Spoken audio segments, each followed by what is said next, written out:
Hi, so here we are again today, 74 Toyota Land Cruiser. I just put the top on, so I wanted to take a quick video to show you what it looks like with the top on. You'll notice that I left the half doors on and I have the windows rolled up.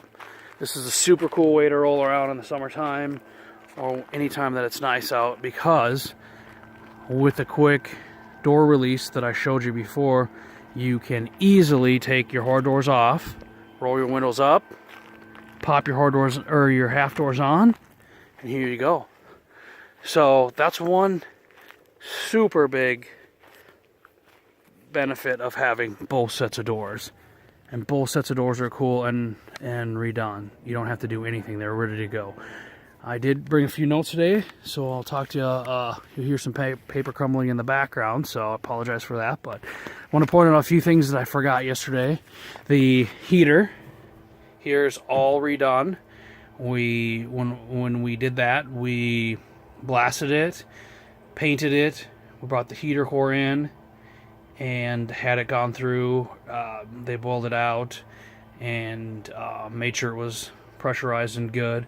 All new cooler lines were brought in. Got that done. We did the tachometer and hour meter. We talked about the hour meter yesterday, but the tachometer is there too. All of our pull knobs work as they should. The ashtray's there. One kind of a cool thing here is we do have the trouble light. It plugs in under the dash here, and you can see it comes on, and so you have a trouble light if you ever need one. That comes in it. That'll be in the glove box when you buy it. The other thing we have is the Tuffy center console. Now this is a lockable center console, and you can see right now I have the radios also located here. So should you want to lock the whole console up, you can shut that, lock your radio there, and it comes with 2 keys, and it's all locked up. So that's a couple of things on the interior that I wanted to talk about. The other thing, it has these kick vents that are here. So if you're rolling down the road, you can just kick it open with your foot. There's one on each side, and that lets a bunch of air in. It's kind of cool. Old school air conditioning, we call it. A few things with the drivetrain that I wanted to point out that I totally missed yesterday. The biggest thing is we were talking about the engine being redone. What we did when we redid the engine is I bought a 76 2F engine out of obviously a 76 fj40. In that, when we brought it into the rebuilder, they boarded over. They put new pistons, rings, gaskets. The head was completely gone through. We put a new OEM cam in there. The crank was ground and balanced. So, and when they reinstalled that engine, we put an OEM gasket kit from Toyota in there. At that time, you could still buy everything OEM. So head gasket, all the side gaskets, everything is OEM Toyota, with the exception of the exhaust gasket, which we went with a company called Remflex on that. You can do some research on them, and you can see that that was definitely the right move to do with the manifold headers and everything that we went. It seals everything out perfectly. The other thing with the engine that we did that I failed to mention yesterday is not really engine, it's more of a drivetrain, but we put what's called a mini truck power steering unit in this. It's taken from an 85 or older four-wheel drive Toyota mini truck, which had a solid axle just like the Land Cruiser.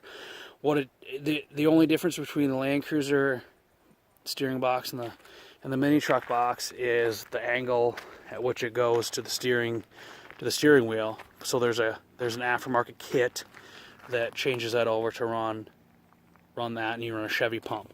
So that's all done. So you got power steering. I mentioned yesterday you got 4-wheel disc brakes. So those are 2 huge upgrades that if you had to do those on your own would cost big money. The other thing that on the engine wise that we did is we put in an fj40 ignition system in here. So that's basically a 1,000,000 mile distributor. It's all electronic, never needs to be touched. There's no points to be messed with, changed. That is going to be on there forever. That's why you heard it when it started up yesterday on the previous video, that it just starts up and runs great. When we did the brake and clutch system, we did brand new OEM master cylinders, slave cylinders. Those are all brand new also. The clutch is brand new. The flywheel is ground. So all those things are done. The other thing that we did when we were down there is we rebuilt the complete e-brake system. So the emergency brake, parking brake, if you will, is all redone right down to the shoes, the adjuster, everything. And I can tell you it will hold this truck on a hill with it in neutral. So it's really rare to find a truck that will do that. When we did that, we took the drive shafts off, had those balanced, run through, made sure the U-joints were okay. We didn't touch those, but they were checked, so they were gone through. Everything is good. The other thing with the bumpers, I told you everything was 4+. I didn't mention the rock sliders that are on here. These are made from the same company, 4+. One thing I did with these is I shot bed liner, black bed liner along the inside of them, so that when you step on them, that you don't wear out the paint. The other thing you'll notice, I forgot to mention yesterday, is the jerry can / cooler holder has the same bed liner shot on all of the inside of it. So it's kind of nice. It doesn't get scratched up. It will last a long, long, long time. So more pictures to come. If anything comes up, feel free to drop me a line. We can talk about this truck. I can talk about this truck for hours. So I literally know every single nut and bolt in it. And it's really a great truck. It's made, I think it would be perfect for the person that is looking for a truck that can get in it, drive around today. It has a few flaws here and there in the paint. We've pointed out a few of them. There's a few more that I haven't seen or noticed. But, I would say the paint's a 7 to 8 out of 10. It looks really great, but it's not perfect. So, if you have any more questions, feel free to drop me a line. And thanks for watching my video. Thanks for looking at my ad. Have a good day.